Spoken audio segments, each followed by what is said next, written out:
বাড়ি কোথায় আপনার? বরিশাল। বরিশাল। বরিশাল কোন জায়গায়? গৌরনদী। গৌরনদী। তাই এখানে আসছেন কার সাথে? আসি একা। একা আসছেন? আপনি অসুস্থ মানুষ, একা কিভাবে আসলেন? দুবের কাছে বাথরুমে ফিরে দিতে যাবার দেয় নাই। হ্যাঁ? এবার আমি পুরুষ মানুষ হয়ে হাত ধরে নিয়ে গেছি, সে মহিলা বাথরুমে তাও যাবার দেবে না। পরে কয় তোমার কি হয়? আমি কই খালা হয়। কয় তো তোমার দিবে কেউই নাই, তা কিরকম খালা? আমি কই ধর্মের খালা, অর্থাৎ ধর্মের খালা। এখন আইসা পড়ছে এইভাবে চলার মতো কেউ নাই।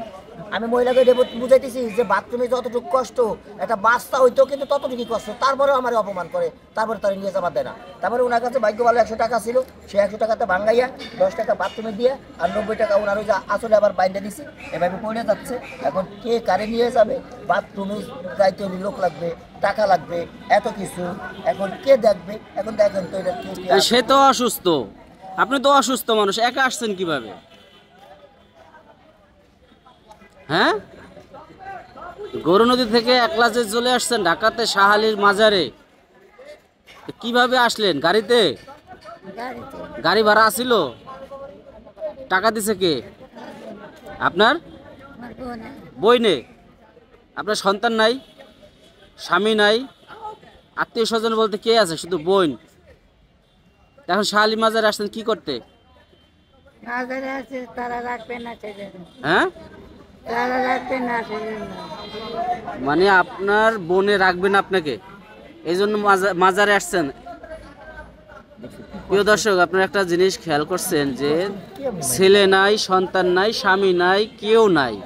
এই বৃদ্ধ বয়সে বোন ছিল একটা, সেই বোনও তাকে তাড়িয়ে দিয়েছে বাসা থেকে। এখন মানে মাথা গোজার ঠাঁই নাই, যার কারণে সেই গৌরনদী থেকে, বরিশালের গৌরনদী থেকে হযরত শাহ আলীর মাজারে আসছে, মানে জীবনযাপন করবে, এখানেই সে থাকবে। এই জন্য মূলত এখানে থাকার জন্য আসছেন। বাবাই দেখবে আপনাকে? হ্যাঁ। হ্যাঁ, বাবার কাছে কিছু চাইছেন আইসা? সেই নেই। চান না এখনো?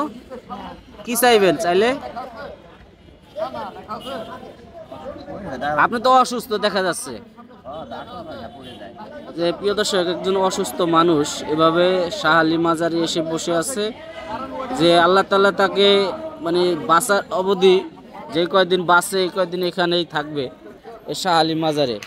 তা আপনি বসেন, আপনার তো কষ্ট হচ্ছে, আপনি বসেন বসেন বসেন বসেন, বসে পড়েন।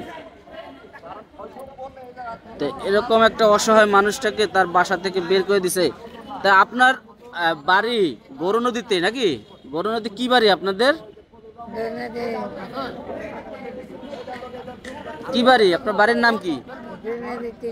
হ্যাঁ, গৌরনদী। আর বাড়ির নাম নাই। বাড়ির নাম নাই? শিকদার, খা, আলাদার, এরকম কোনো বংশের নাম নাই? আলাদার। আলাদার।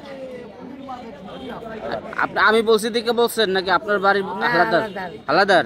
আপনার বাপের নাম কি হাওলাদার? হাওলাদার হইলো একরাম আলী হাওলাদার। একরাম আলী হাওলাদারের মেয়ে আপনি? হ্যাঁ। আপনারা কয় বোন ছিলেন? 4 জন। 4 বোন। আপনার কোনো ভাই ছিল না? না। ভাইও নাই? আমি বড় বড় বোনের ভিতরে বড়। তা আপনি কয় নম্বর বোন? 3 নম্বর। 3 নম্বর।